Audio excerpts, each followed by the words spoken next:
Biden, as a presidential candidate in 2008, you supported the border wall, saying, unlike most Democrats, I voted for 700 miles of fence. This is what you said. Then you served as vice president in an administration that deported 3 million people, the most ever in U.S. history. Did you do anything to prevent those deportations? I mean, you've been asked this question before and refused to answer, so let me try it once again. Well, democracy, where they have the greatest disparity in wealth. It's one of the wealthiest countries in the hemisphere. And because of a corrupt system that exists in Mexico, there is the 1% of the population at the top, a very small middle class, and the rest is abject poverty. Folks, I voted for a fence. I voted, unlike most Democrats, some of you won't like it, I voted for 700-mile fence. But let me tell you, we can build a fence 40 stories high, unless it changes the dynamic in Mexico. And you will not like this. And punish American employers who knowingly violate the law when in fact they hire illegals.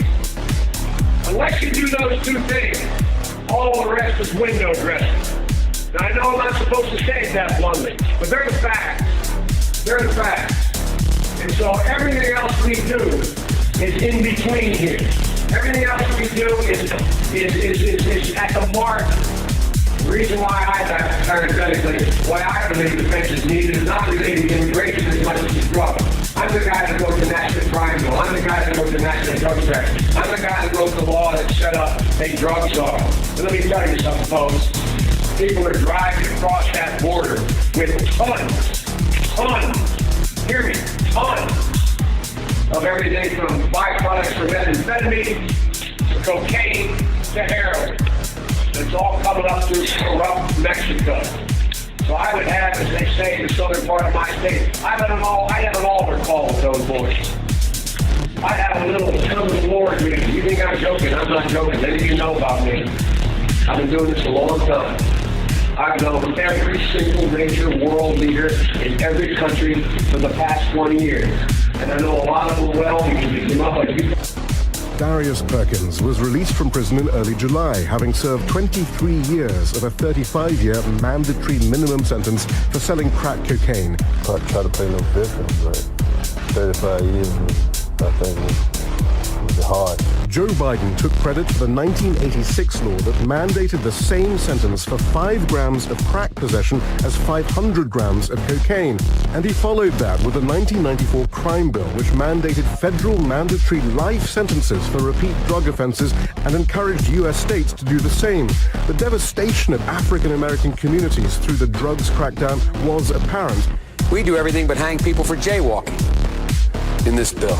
And still, thousands remain in prison, sentenced to life without parole for non-violent offenses under legislation Joe Biden wrote and for which he passionately took credit, despite the obvious social devastation.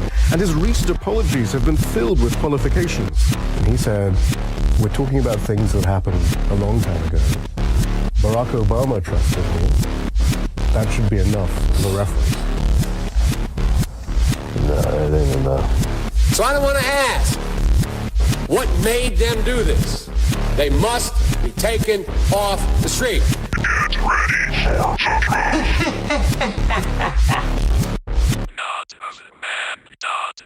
I make a special appeal to social media companies and media outlets. Please deal with the misinformation and disinformation that's on your shows.